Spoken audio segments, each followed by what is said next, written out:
ሰው በሐሳቡ ኃጢአት ሊሰራ ይችላል። በሚያስደነግጡ ዜናዎች ጭንቀት ይመጣል፣ ኢሚዩን ሲስተም ይዳከማል እና ምንናገረውን ነገር ስንት ሰው ገሎ ይሆን? ለምሳሌ ውሃ አቅርበህ እኮ ጸሎት አድርገህ እፍ ብለህ ስትጠጣው እኮ ይፈውሳል። ካንተ የወጣ እስትንፋስ እኮ ነው። በእስትንፋስ ኃይል ብዙዎች አልተጠቀሙ። ውሃ ላይ ድምጽ ከፍተውለት የክሪስታል ሲያደርጉት ብዙ አይነት ቅርጽ ሰጥቷል። አንተ 70% ውሃ አይደለህም ወይ ነው? ትንሽ ጸጥ ያለ አካባቢ የሚኖሩ ሰዎች እድሜያቸው ይረዝማል። ዳውንታውን የሚኖሩ ሰዎች ያው እድሜያቸው ብዙ ሊገፋ አይችልም። አንዳንድ ሙዚቃዎች ለምሳሌ ጤና ላይ ከባድ መዘዝ የሚያመጡ አሉ። የሚለቀቀው ፍሪኩዌንሲ ከባድ ነው። ልብህን ምትህን ነው የሚያዛባ። 174 ሄርትዝ ምን ያደርጋል? ህመምና ጭንቀትን ይቀንሳል። ስሰሙ 396 እንስማው። ከዛው እሱ ውስጥ ሲገባም እንደዛ አይነት ሪአክሽን ነው እየፈጠረብህ ያለው። ይሄ የዛሬው ፖድካስት የብዙ ዘመናት ጥያቄዎችን በጣም ነው የመለሰው። ሰላም ለሁላችሁም ይሁን። ዛሬም ከመጋቤ ሐዲስ ዶክተር ሮዳስ ጋራ ዘመናዊውን ሳይንስ ከጥንታዊው የኢትዮጵያ ጥበብ ጋር በማዋሃድ እንወያያለን። በተለይ ስለ ቫይብሬሽን ኤነርጂ እና ፍሪኩዌንሲ እናወራለን። እንኳን ደህና መጡ ዶክተር። በድጋሚ እንኳን ሰላም ቆየኝ። ቲንክ ኢን ተርምስ ኦፍ ኤነርጂ እዚህ ጋር ጥያቄ ስለመጣልኝ ይቅርታ አቋረጥኩት። ምን አያለው አንዳንድ ጊዜ በእኛ ሀገር በስራዬ ምን ያለው ብዙ ሰዎች በኔጌቲቭ ኃይል ይታሰራሉ። መተት ሊሆን ይችላል ወይ የሆነ ሰው ሰድቦን ሊሆን ይችላል። መጽሐፍ ቅዱስ ላይ ከሁሉ አጥብቀህ ልብህን ጠብቅ ሕይወት ከዛ ይፈልቃል የሚል ነገር አለ። አሁን አንድ ሰው ክፉ ነገር ቢያደርግብኝ ወይ መተት ሊሆን ይችላል ወይ ድግምት ሊሆን ይችላል ወይ ስድብ ሊሆን ይችላል፣ እንዴት ነው መጠበቅ ያለብኝ? እኔ አሁን እዚህ እየኖርኩኝ ስለምሰማ ነው፣ በጣም ስለሚያስገርመኝ ነው። እንዲህ መተት ተደርጎብኝ ትምህርት የተዘጋብኝ ትዳሬ ፈረሰ ታመምኩኝ፣ ጸበል ቦታም ስንሄድ እናያለን። ይሄ ግልጽ ነው፣ በተለይ ለኛ ለኢትዮጵያውያን ማለት ነው። እንዴት ነው ያንን ኔጌቲቭ ኢነርጂ ወደኔ እንዳይመጣ መጠበቅ የምችለው? ሺልድ ነው እኮ። ሺልድ ማለት ጋሻ ማለት ነው። ጋሻው ምንድነው? እግዚአብሔር ስም ነው። ብዙ አይነት እኮ ለምሳሌ ጦርነት ከስጋና ከደም ጋር አይደለም ካለ፣ ስለዚህ ከረቂቃኑ ጋር ከሆነ ረቂቅ የመፋለሚያ መሳሪያዎች ሊኖሩ ይገባል ነው ይጠቅሳቸዋል። ይሄንን የእምነት ጫማ እያለ ዝናር እያለ የሚናገራቸው ነገሮች አሉ። እነዛም ፕራክቲስ በማድረግ ነው። ስለዚህ ችግሩን ከመጋፈጥ ከችግሩ በላይ መሄድ ያስፈልጋል። አንዳንዴ አይሮፕላን እኮ ከፍ ሲል ሁሉም ነገር ከሱ በታች ነው። አንዳንዴ ችግሩን መጋፈጥና ችግሩን መምታት ትችላለህ። ከፍ ካልክ ደግሞ ከችግሩ በላይ ሆነ ችግሩን ቁልቁል ታየዋለህ፣ ትንቀዋለህ። ደረጃ ነው ማለት ነው። ስለዚህ ቅድም ያልኩት ነው። ጨለማ ነው። ስታየው ሊያስፈራ ይችላል ለሚፈራው ሰው ማለት ነው። ጨለማ ዳርክነስ ነው። ኦኬ ዳርክነስ ከሆነ ሰው ምንድነው? ምን ላድርግ ያልኩ ቅድም ለዛ ነው እኮ ብትረግመው ጨለማነቱን አይለቅም። ስለዚህ መብራት ነው ያለብህ። መብራት ሲበራ ጨለማ የለም ነው። ለምሳሌ ወይ እግዚአብሔር ጠብቆኛል ወይ መልካም ነገር እያልኩኝ ብርሃኔን በኔ ውስጥ ማብዛት ነው። ብዙ ጠባቂዎች አሉን። አሁን እኮ እንግዲህ አንድ ሰው እንደዚህ ካለ የኃይል ሰራዊቱን መጀመሪያ እንትን ያስፈልገዋል መመደብ። አሁን ቅድም የጨለማዎቹን ዘረዘርክልኝ። ላይት ፎርስስ ምንድናቸው? እነዛን እኮ ማወቅ አለብህ። ብርሃን ከሆነ እግዚአብሔር ስም ብርሃን ነው አይደለ? ስሙን መያዝ ስሙን መናገር ኃይል ነው እኮ። ሁሉም ነገር በስሙ ይሄዳል፣ አቅም የለውም ነው። ለምሳሌ እግዚአብሔር መልአክ በሚፈሩት ሰው ዙሪያ ይሰፍራል ያድናቸውማል ይላል። ኤንጅልስ አሉ የሚራዱክ። ይሄንን አንጠቀምም። ሲጀመር ባለን እንኳን መጠቀም ምንችሎች አይደለንም። በሚታየው እንኳን የማይታየውን ለምሳሌ ቅድም እንዳልከው ነው። በመላእክት ዓለም አሁን በጥንታዊ ዕውቀት አሁን ለምሳሌ ሶሎሞን ክፉ መናፍስቶችን አይቷቸዋል ይላል። ቁጥራቸውም 72 ነው ይላል። በጣም መጥፎ ስራ የሚሰሩ ምን ስራ እንደሚሰሩ ዘኪ ኦፍ ሶሎሞን ስታነበው ምድር እንዴት እንደሚያተራምሷትና አሁን የጠቀስከውን ክፉ ነገር ወይም የጨለማውን አሰራር ምድር ላይ እንትን እንደሚሉ ይታወቃል። አሁን ሰዎች ሁሉ ጊዜ ክፉን ቶሎ ያውቃሉ፣ ደጎቹን አያውቁም ነው። አሁን ለምሳሌ የሆነ መጥፎ ዜና የሚታየው ግን በጎ ዜና ሰው አያዩ። ይሄ ነው ማለት። በዛው ደግሞ ትይዩ ቅዱሳን መላእክት አሉ። እነዛ ክፉዎቹን ምትመታባቸው ማለት ነው። ኤንጅልስ አሉ። ሰዎቹ ክፉዎቹን ያውቋቸዋል፣ ደጎቹን ግን አያውቋቸውም። እነዛም ቁጥራቸው 72 ናቸው። የእግዚአብሔርን ስም ተሸክመዋል። ሰዎችን እንዲራዱ የተሰጡ ናቸው። እያንዳንዱ ኤንጅልስ ደግሞ የራሱ የሆነ ስራ ያለው ነው። በቃ ለምሳሌ ገብርኤል የማብሰር ከሆነ ተውቦ ምረት ለሚካኤል የመራራት ነው። ሩፋኤል የፈውስ ነው። ሁሉም የራሱ አለውና ማወቅ ያስፈልጋል። ጥበብን የሚሰጥ መልአክ አለ ለምሳሌ ተሰጠው ጸጋ ማለት ነው። ከብርሃን ጋር የተያያዘ ደግሞ አለ። ብዙ ናቸው እኮ በጣም እኮ እግዚአብሔር ሰራዊት እኮ። ኤልሳ ምን ይላል? የሶሪያ ወታደሮች ከበቡ ዙሪያውን፣ አሁን እንዳልከው አይነት ነው። እና ደቀ መዝሙሩ አይቶ ፈራ። አቤት ተከበናል ምናምን። እነሱ ጋር ካሉት እኛ ጋር ያሉት ይበልጣሉ ይለዋል። ስለዚህ ሰዎች የሚበልጡትን አያውቁምና ግራ ሲገባው ነው አይኑን ክፈትለት አለ። አይኑ ሲከፈት የእሳት ሰረገላ በዙሪያው ተከቧል ነው። ሰው ይሄን ካየ ይሄን ካወቅ ምን ሊያስፈራ ይችላል ነው? ምን ሊያስደነግጥ ይችላል? ስለዚህ መጥፎ በጣም ትንሽ ነው፣ በጣም ኢምንት ነው። ግን ሲታይ እንደ ጨለማ ወይም እንደ ተገዘፈ ተራራ አስፈሪ መስሎ ይታያል። ልክ የሆነ ህንፃ ነው በፕሌን ከፍ ብለህ ስታየው ግን በጣም ትንሽ ነገር ነው። እና ምንድነው ይሄ ሁሉ ነገር? ሰዎች ይሄን ማወቅ ያስፈልጋቸዋል። በምን አይነት ኤነርጂ ፊልድ ውስጥ እንዳሉ መረዳት ያስፈልጋቸዋል። ሁሉም ነገር እኮ ኃይል ነው። ስለዚህ ከመጥፎ ኃይል ለመጠበቅ ቅዱሱን ኃይል መያዝ ነው። ሌላ ምን ነገር አለብህ? ስለዚህ ጦርነት ደግሞ ከስጋና ከደም ጋር ካልሆነ ኦኬ፣ ስጋና ደም ከሆነ ጋሻ፣ ጦር ምናምን መሳሪያዎች፣ የጦር መሳሪያ ረቂቅ ነገር ትይዛለህ ነው። ይሄ ነው። ሁለተኛው እንግዲህ ንዝረት ነው። ቫይብሬሽን ያለው ቴስላ ይመስላል። ንዝረት ነው። ኦኬ፣ ምንድነው ንዝረት? ነው የኃይል እንቅስቃሴ ነው። አሁን ስለ ኃይል ተረዳን አይደለ? ኃይል ይወዛወዛል፣ ይንቀሳቀሳል ነው። ዝም ብሎ አይቆምም።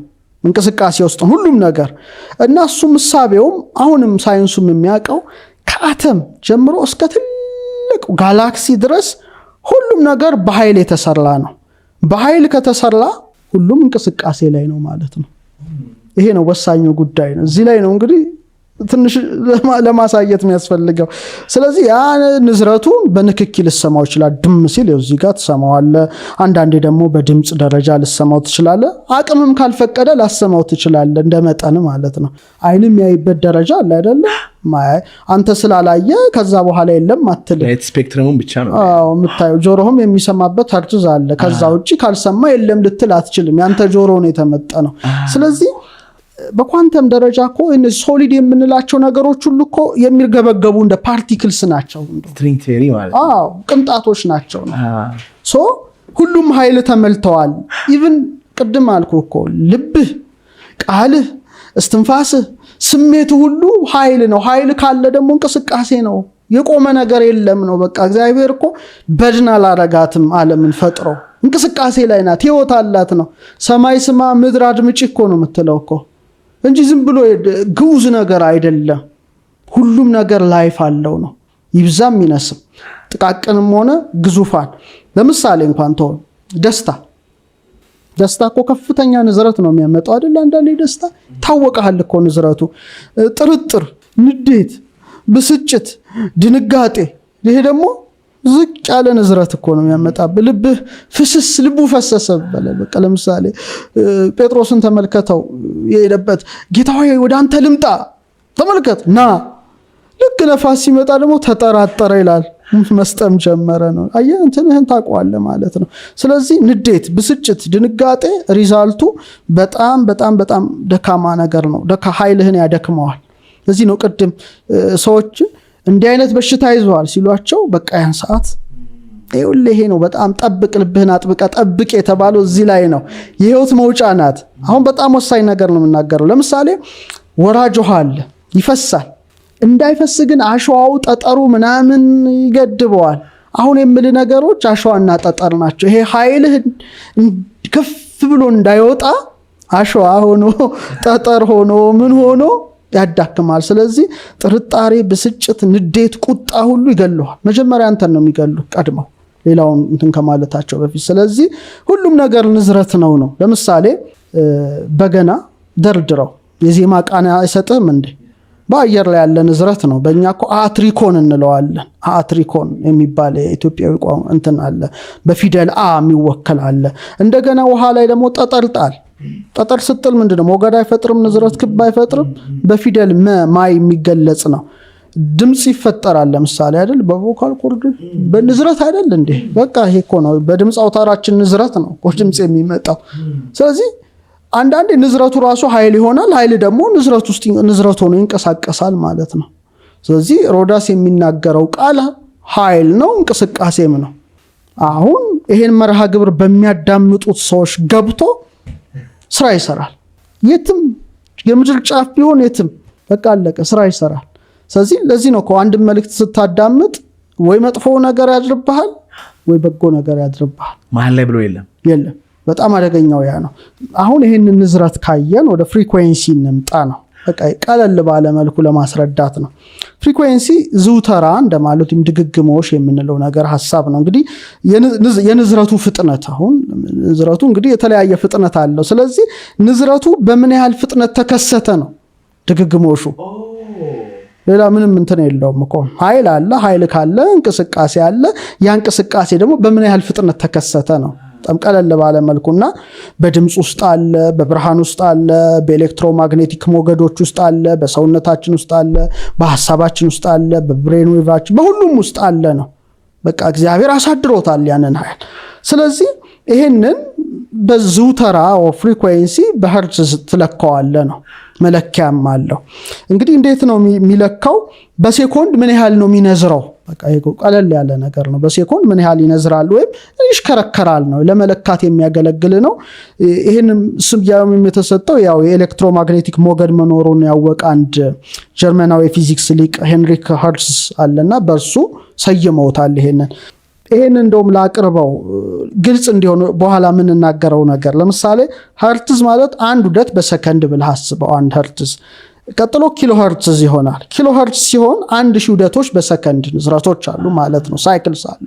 ቀጥሎ ሜጋ ሄርትዝ ሲሆን ደግሞ 1 ሚሊየን ጊዜ ሳይክልስ ይኖረዋል ጊጋ ሄርትዝ ሲሆን ደግሞ 1 ቢሊየን ሳይክልስ በሰከንድ ከበደ ማለት ነው ስለዚህ ይሄንን ምትለካበት ነው ሄርትዝ ምንለው ነገር ማለት ነው አሁን እስቲ እነዚህን ፍሪኩዌንሲዎችን በተለያየ መልኩ እንከፋፍላቸው በድምጽ እንነሳ ቀደም ድምጽ ብለን የለ በእኛ እነዚህ በድምጽ የሚለኩ ነገሮች በሶስት መልኩ ነው የሚታዩት አንደኛ አትሪኮን በርፎሪኮን አተርጋውን የሚባል ብዙ ነገሮች ነው በውስጡ ያሉት ዝሮዋን ቃላት ይባላሉ ብትን ቃላት ማለት ነው ግን ኤነርጂ የተሸከሙ ቃላት ናቸው ድምጽ ሆኖ መሰማቸው ናቸው በጆሮ የሚገቡ ነገሮች ናቸው አትሪኮን አተርጋውን በርፎሪኮን አሁን ምንድነው የሰው የመስማት ችሎታ ምንድነው በፍሪኩዌንሲ ደረጃ ካየነው ከ20 ሄርትዝ እስከ 20000 ሄርትዝ ወይም እስከ 20 ኪሎ ሄርትዝ ማለት ይቻላል መስማት ይችላል የሰው ልጅ ጆሮ ፍሪኩዌንሲውን ማለት ነው እነዛ ምን ያደርጉታል እናያለን ለምሳሌ ከ20 ሄርትዝ በታች ከባድ ነው ምናልባት ዝሆኖች እንደ ጥናታ ሳንበሪዎች ለመግባቢያ ይጠቀሙታል ያን ግን የሰው ልጅ ጆሮ ፒናው ምኑ ማም ተቀይሮ መስማት አይችልም ልክ ከ20 እስከ 50 ንዝረት ይሰማናል ለምሳሌ ከበሮ ድም ሲል መብረገገገገ ሲያስገመግም ይሄ እንግዲህ መስማት የሚችለው ደረጃ ደረሰ ማለት ነው ከዛ ከ250 እስከ 4000 ሄርትዝ መካከለኛው ነው ንግግራችን ዜማ ሚውዚኩ ዜማው እነዚህ ነገሮች በዚህ ልኬት ውስጥ ያሉ ናቸው በኋላ እናያቸዋለን ሌላው ደግሞ ከ4000 እስከ 20000 ደግሞ ከባድ ድምጽ ለምሳሌ የተሰበረ መስታወት ሲል ያለ አይደለ ይሄ አይነት ነው ከ20000 ሄርትዝ በላይ ግን አንችልም ግን ለምሳሌ የሌሊት ወፎች ቦታን ለመለየት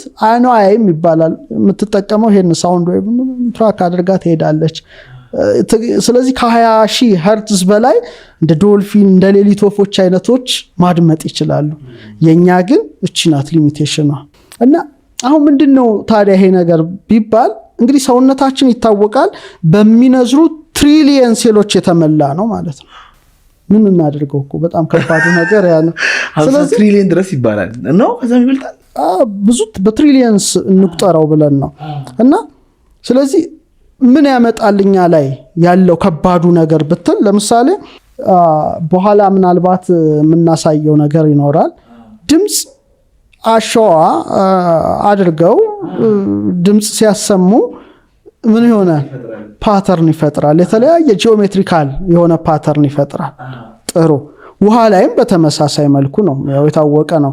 ውሃ ላይ ድምጽ ከፍተውለት ክሪስታል ሲያደርጉት ብዙ አይነት ቅርጽ ሰጥቷል። አንተ 70% ውሃ አይደለህም ወይ ነው። ስለዚህ 70% ውሃ ከሆነ ድምጽ ራሱ ውስጣዊን ማንነትን አፌክት ያደርግብሃል ነው። እና ለምሳሌ የተረጋጉ ድምጾች ብሰማ፣ ተፈጥሯዊ ለስለስ ያለ ነገር ብሰማ ካልም ትረጋጋለህ። በጣም የሚያስጨንቅ ነገር አላርምህም ይብል ሌሊት የሚጮኸውን ተመልከት። ጩኸት የተሞላ ሲሆን ደግሞ ሁለመናህ ይረበሻል ማለት ነው። ስለዚህ የድምጽ ፍሪኩዌንሲ በዚህ መልኩ ማየት ትችላለህ በቀላሉ። ስለዚህ ሁሉም ነገር ኃይል ነው። ኃይል ደግሞ እንቅስቃሴ አለ። እንቅስቃሴ ካለ ደግሞ ንዝረት አለ። ንዝረት ካለ ደግሞ ንዝረቱ ፍጥነት አለው፣ ይለካል። አዎንታዊ አሉታዊ ነገር ሰውነት ላይ ያሳድራል። ስለዚህ ትንሽ ጸጥ ያለ አካባቢ የሚኖሩ ሰዎች እድሜያቸው ይረዝማል። ዳውንታውን የሚኖሩ ሰዎች ያው እድሜያቸው ብዙ ሊገፋ አይችልም። ምክንያቱም ሴል የሚገሉ ብዙ ድምጾች አሉ የሚመጡና ይረብሿቸዋል። ሌላው ናቹራል ፍሪኩዌንሲስ አሉ። የተፈጥሮ ፍሪኩዌንሲስ ናቸው። ለምሳሌ በጣም ከመዝሙራት መጻሕፍት የሰለስቱ ደቂቅ መዝሙር አለና በጣም ሁሌ ስጸልየው ወይም ሳነበው የሚገርመኝ ነው። ምንድነው? ይባርክዎ ኩሉ ግብረ እግዚእ ለእግዚአብሔር ይላል። እግዚአብሔር የፈጠራቸው ፍጥረት ሁሉ እግዚአብሔርን ያመሰግኑታል ይላል። በቃ ምስጉን ነው ይላል።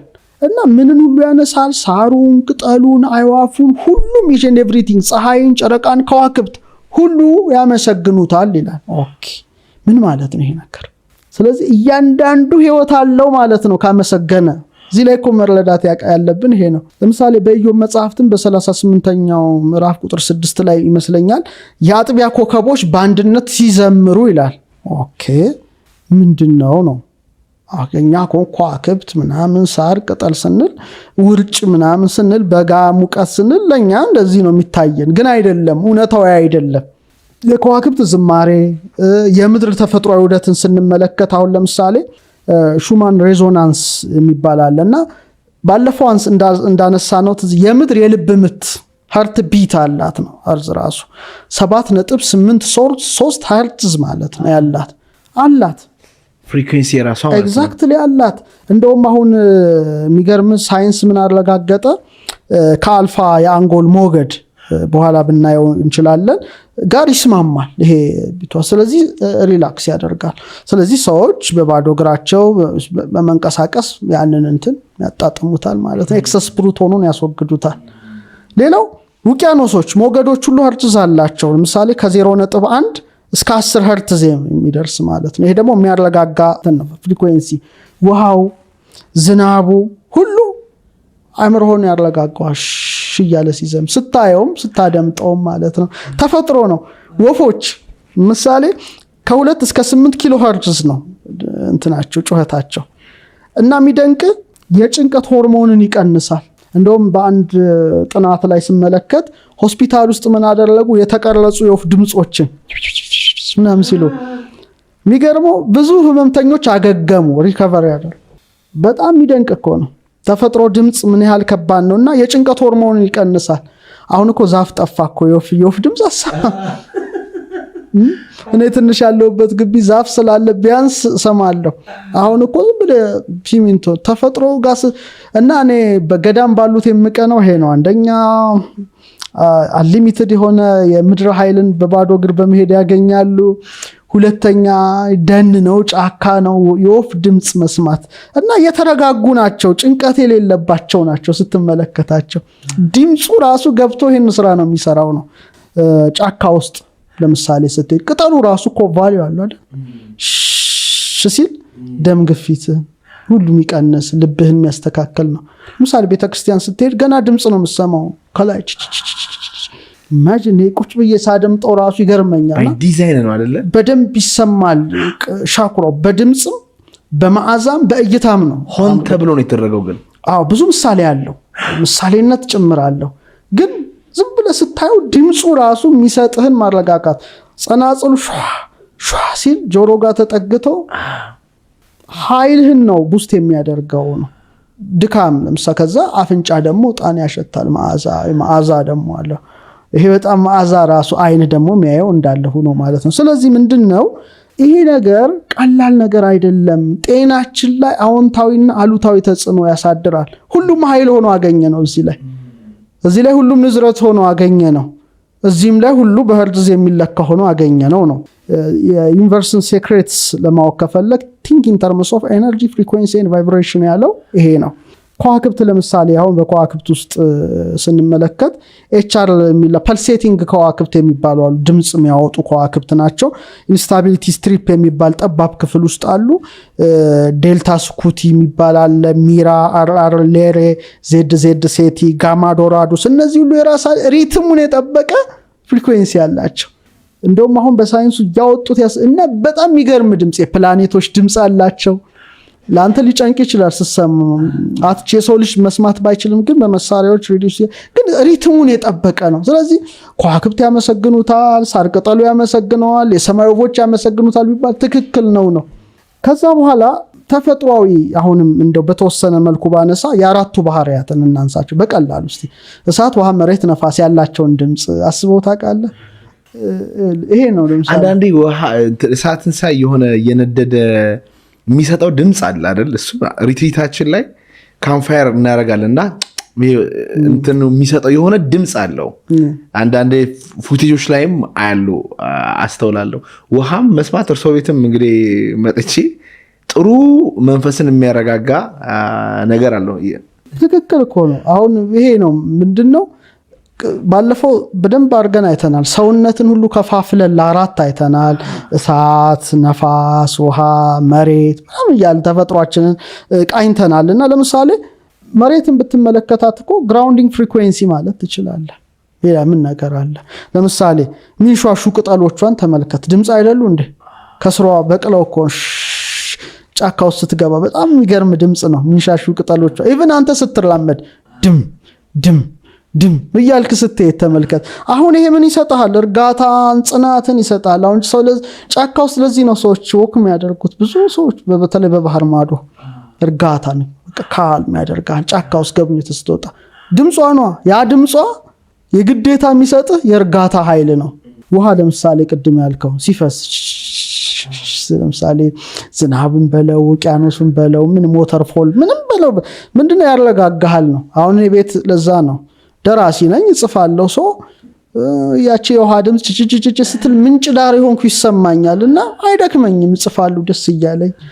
ውሃ ሞሽን ነው፣ እንቅስቃሴ ነው፣ ደስ ይላል። እሳት ደግሞ ቅድም ያልከው ካምፋየር ብታረግ የነበልባሉ ድምጽ ትሰማለህ። ያ ደግሞ ምንድነው ለፈጠራ ያነሳሳል፣ ስሜትን ያነቃቀዋል። አሁን እሳት ዳር የሚደክም የለም፣ ይበላል፣ ይጫወታል። እሳት ዳር የሆነ የራሱን ባህላዊ ሙዚቃዎች ሙዚቅ ይችላል፣ አይደክምም። ይሄ እንትኑን ያነቃዋል ነው፣ ኤነርጂውን ያነቃቀዋል። አየር ነፋስ ነው፣ ያው አይነት ነው፣ ማሰላሰልህን ይጨምራል ነው። ሞሽን ነው፣ እንቅስቃሴ ነው። በቃ አንተም አትደክምም አይደል? የሆነ ነፋስ ላይ ሰው ድክም ሲለው ነፋስ ላይ አይደለም የሚወጣው፣ ያ ነቃ ያረጋዋል ትንሽ እንትን ሲለው። እነዚህ ሁሉ ኃይል ቢኖራቸውም መለኮታዊ ድምጽ ግን ልስማ ብትል ከዚህ ሁሉ ሊወጣብህ ይችላል። ለምሳሌ በጣም የሚደንቅ ነገር ልንገር። በሁለተኛ ነገሥት 19:11 ላይ ኤልያስ እግዚአብሔርን ለማግኘት ተራራ ላይ ወጣ ተብሎ ወጣ እና ወዲያው ነፋስ መጣ፣ ኃይለኛ ነፋስ። እዛ ነፋስ ውስጥ ግን እግዚአብሔር የለም ይላል። ነፋስ ውስጥ ከነፋሱ ቀጥሎ ደግሞ ኃይለኛ የምድር መናወጥ ሆነ። የምድር መናወጡ ውስጥም የለም እግዚአብሔር ነው። ከዛ ደግሞ እሳት ነበልባል መጣ፣ እሳት ውስጥ የለም። ከዛ ትንሽ የዝምታ ድምጽ ሆነ ይላል። እዛ ውስጥ ግን ነበር ነው። አንዳንዴ አታውቀውም፣ በዝምታ ውስጥ ለምሳሌ ጸጥ ያለ ነገር። አሁን እዚህ ላይ ምንድነው ማለት ነው? ከተፈጥሮ አለፍክ ነው። አሁን ይሄ የምናወራው መሬት ላለ በቃ ደካሞች እሳት፣ ነፋስ፣ ውሃ፣ መሬት ለምንለው ነን፣ ለአራቱ ባህሪያተ ሥጋ። አምስተኛው ባህሪያ ነፍስ ጋር ስትገባ ግን ትንሽ የዝምታ ድምጽ ሆነ። እዛ ውስጥ ግን እግዚአብሔር ነበር ነው። እንደ ፉጨት ትንሽ የዝምታ ድምጽ ውስጥ ነበረ ነው። ይሄ እንግዲህ ወሳኝ ነው። ሌላው እንግዲህ የአንጎል ሞገድም አለ። የአንጎል ሞገድ ስንል ብዙ አይነት ሞገዶች ናቸው። በእርግጥ የልብ ስርዓት ሁሉ ሴሎች ሁሉ እንቅስቃሴ ላይ ናቸው። ሁሉም በሄርትዝ የሚለኩ ናቸው እያንዳንዱ ሴል እና ጥሩ ሴል ካለ ንዝረቱም ኃይለኛ ነው። ካንሰር ሴል ግን ዝቅ ያለ ንዝረት ነው ያለው። በጣም ተመልከት እንግዲህ በጤና ላይ ያለውን ነገር። ሌላው ኤሌክትሮ ኬሚካል ኦርጋን ነው አንጎል ሞገዳችን እንመልከት። ይሄ ጠቃሚ ነገር ይመስለኛል ተመልካቾች፣ ምክንያቱም ኤሌክትሪካል ሲግናልስ ይልካል ብሬናችን ይታወቃል። ኬሚካል የሆኑ ደግሞ ኒውሮ ትራንስሚተርስ ይኖሩታል። ከ86 ከ100 ቢሊየን ኒውሮንስ አለው። ከባድ ነው ማለት ነው፣ ኤሌክትሪክ ነው። ስለዚህ የብሬን ዌቭ ፍሪኩዌንሲ የሚሉት እዚህ ላይ ይመጣል ማለት ነው። ባለፈው በደንብ አድርገን ስናይ ይሄ መቅረዝ ነው። 2 አይን 2 ጆሮ 2 አፍንጫ አፍ ስንል መቅረዙ ላይ እሳት ይበራ ነበር ብያለሁ። 7 መሃል ላይ ዘይት ይቀዳበታል፣ ከዛ ብርሃኑ ይበራል ያልኩት ነገር ነበርና ከአንገት በላይ ባህሪው እሳታዊ ባህሪ ነው። እሳት ብርሃን ነው፣ እሳት ሙቀት ነው፣ ቁጣ አለ፣ የኒውሮን ፍጭ እውቀት። ስለዚህ በዚህ ነበልባል ባላት ሰት ወከላለች የሚለውን ነገር አይተን ነበረ። ስለዚህ ምንድነው ይሄ አንጎል ሞገድህ በጣም አደገኛና በጣም መታወቅ ያለበት ጉዳይ ነው። ለምሳሌ ይሄ ድግግሞሹ በሳይንሱ ጥናት በ5 ዋና ዋና ክፍሎች ከፍሏቸዋል። እስቲ እናነሳቸውና ከኃይሉ ጋር እናነጻጽረው። ለምሳሌ የዴልታ ሞገድ አለ፣ ዌቭ አለ። ይሄ እንግዲህ ከ0.5 እስከ 4 ሄርትዝ የሚጠጋ ነው። ዴልታ ዌቭ አለ። ጥልቅ እንቅልፍ ላይ ነው አክቲቭ የሚሆነው። ለተባልክበት ሰዓት ላይ በቃ አክቲቭ የሚሆን ነው። መለካት የሚችል የሚልቸካ ነው ባለው መሳሪያ። ምን ያደርጋል ማለት ነው? እንዴት ይሄ ስም እንደተሰጠው እናነሳለን። ጥልቅ እንቅልፍ፣ ፈውስ፣ ሰውነት ወደ ነበረበት ይመለሳል። ቀኑን ሙሉ ስትወጣ ስትወርድ ስትባዝን ብዙ ነገር ደክመሃል። ያ ግን ጥልቅ ያለ እንቅልፍ ላይ ሄደሃል። ስለዚህ ሰውነት ሁሉ ሪላክስ አድርጓል ማለት ነው። ይሄ እዚህ ላይ እንግዲህ ዴልታ ሞገድ አለ ማለት ነው። እዚህ ላይ ሄርትዙም እስከዚህ ነው።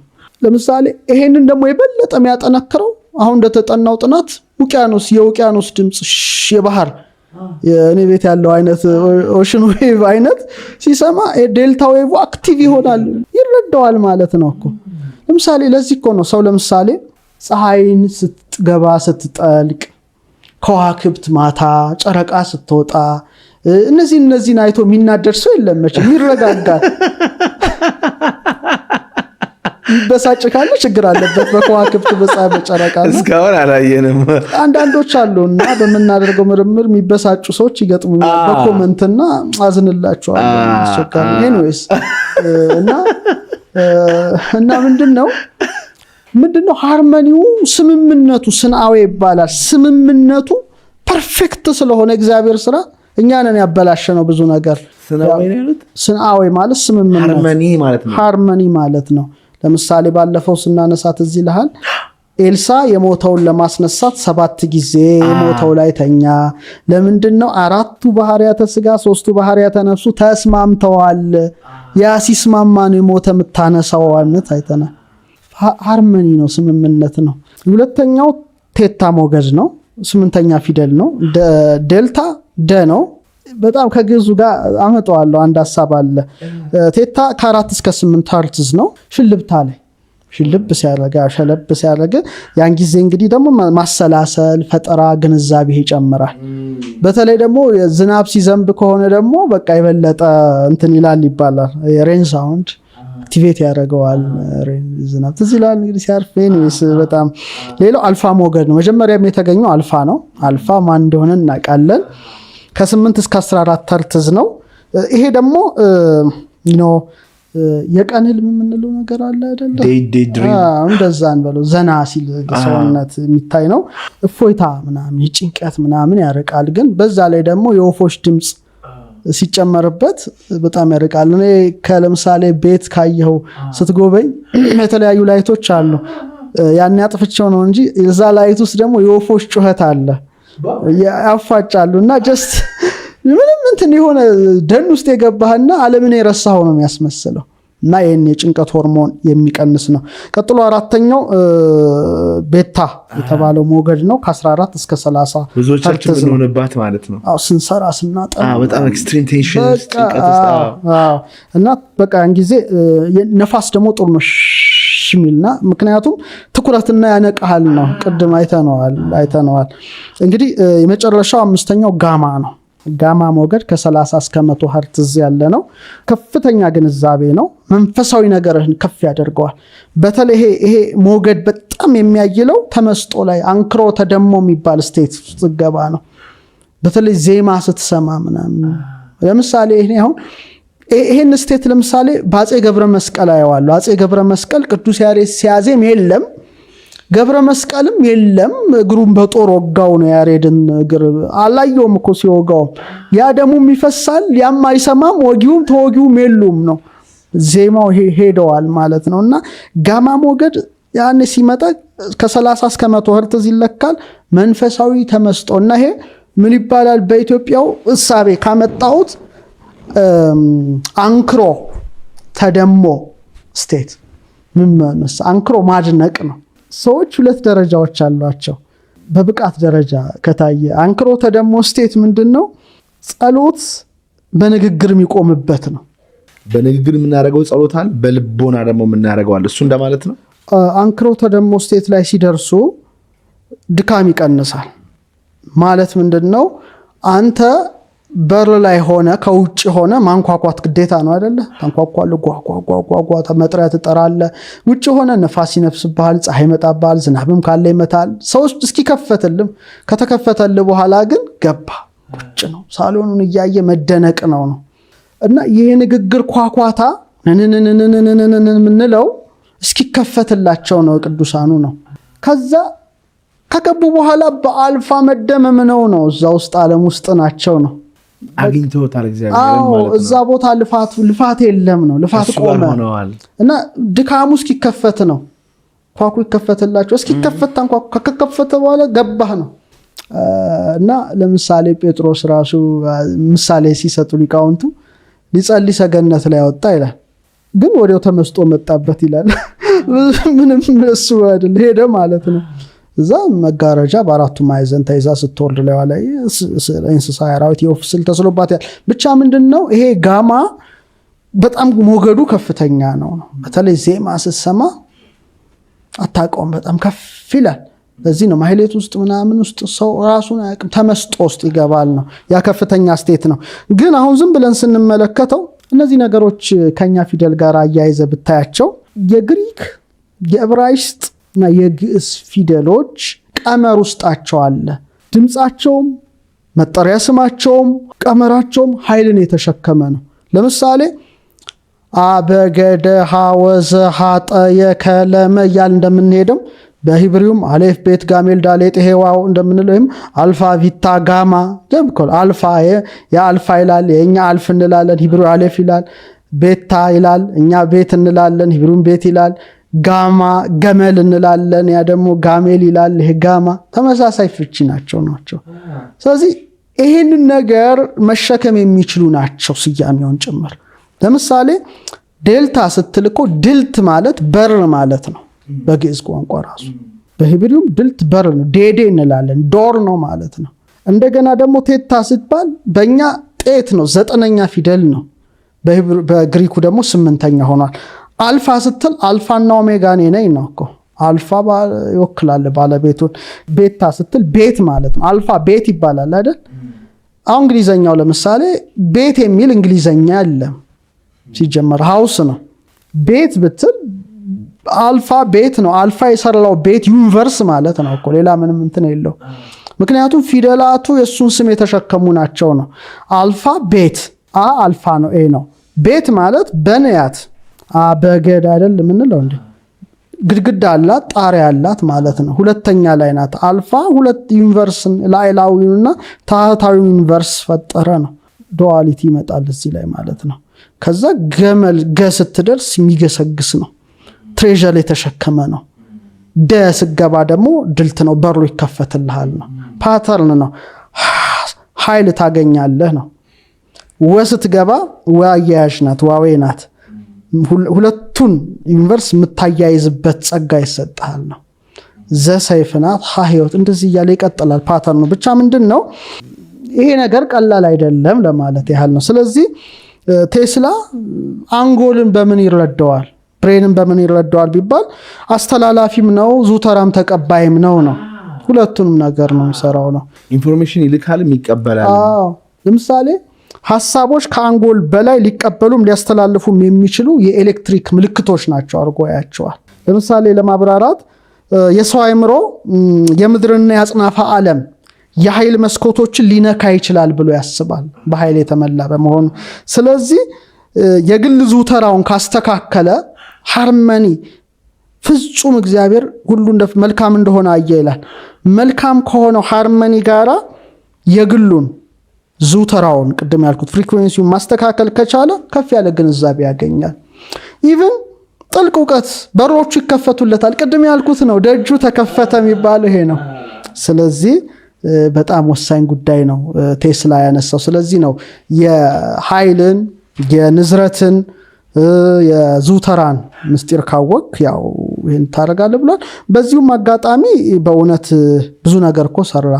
አሁን ራሱ ያለው ቴክኖሎጂ ብዙዎቹ የምታያቸው ናቸው። አሁን ወደዚህ መጣን እኮ ወደ ቴስላው ዓለም መጣናል። ኤለን መስክ ራሱ ያው ቴስላ ናል ቴስላ የሚያንገዛው እሱ እኮ ሰው ሰራሽ ራሱ አርዝኩዊክ የሰራ ነው፣ ርዕደ ምድር የሰራ ነው ቴስላ። ይሄንን በማጣጣም ስለዚህ ሰዎች ምንድነው የሚለው እሱ ገደብ የለሽ ኃይል በተፈጥሮ ይጠቀሙ ነው። በቃ ዋናው ሐሳብ ያ ነው። ይሄንን ኃይል ካገኘን ገደብ የለሽ ኃይል እንጠቀም ነው። ሁሌ አሁን ይሄ ለመጠቀም ሶኬት ተሰክተሃል የሆነ ለማድረግ ይሄ ሁሉ ነገር ሳያስፈልግ ነው። እንደ ቴስላ ኮይል እነዚህ ነገሮች የሰራቸው ናቸው። ስለዚህ ይሄን ደግሞ አክሰስ ለማድረግ ፓስወርድ አለ ነው የሚለው እሱ። ፓስወርዱ 369 ናቸው ነው። ስለዚህ የአጽናፈ ዓለሙን መዋቅር ለመረዳት ቁልፍ ናቸው ነው። አሁን ኃይሉን በለው ንዝረቱን በለው ዙተራውን በለው ለማየት ፓስወርድ ያስፈልጋል ነው። ስለዚህ 3 መሰረት ነው፣ ቤዝ ነው። ስለ 3 ብዙ ነገር ባለፈው አቅርበናል።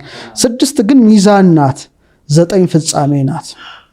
በኋላ ማንሳት እንችላለን። ስለዚህ እሱ ምንድነው የሚለው ከአጽናፈ ሰማይ መዋቅር ጋር ተገናኝተዋል። ስፓይራል ከሆኑ ጋላክሲዎች እነዚህ ቁጥር ተገናኝተዋል። የጊዛ ፒራሚድ ከነዚህ ጋር ተገናኝተዋል። ከ369 ጋር እያለ ያነሳዋል። ስለዚህ የቮርቴክሱ ሚውዚካል ስኬል በለው ሳክሪድ ጂኦሜትሪ ፊቦናቺ ነምበርስ ከዚህ 369 ጋር የተሰናሰሉ የተዋሃዱ ናቸው። በእኛ ራሱ በጸሎት ካሉት 7ቱ ጊዜያት 3 ሰዓት 6 ሰዓት 9 ሰዓት የጸሎት ጊዜ ናቸው። ለምሳሌ በክርስትናው ወርቃማ ናቸው። ጌታ 3 ሰዓት ተገርፎበታል፣ 6 ሰዓት ለዓለምን ለማዳን ተሰቅሎ 9 ሰዓት ፍጻሜ ነው ተፈጸመ ብሏል። ቅዳሴ የሚወጣው 9 ሰዓት ነው። ለዛ ነው 6 ሰዓት 9 ሰዓት ይወጣል ማለት ነው። እነዚህ ግዴታ ናቸው። ስለዚህ በቴስላ ኃይል ንዝረት ዙተራ በዚህ መልኩ ካየነው ፓስወርዱ ደግሞ 369 ናቸው ብለን ማየት እንችላለን። እንዴት ነው ፕላይ አውት የሚያደርገው? አሁን እሱ ለምሳሌ ሆቴል ሲከራይ ወይ 3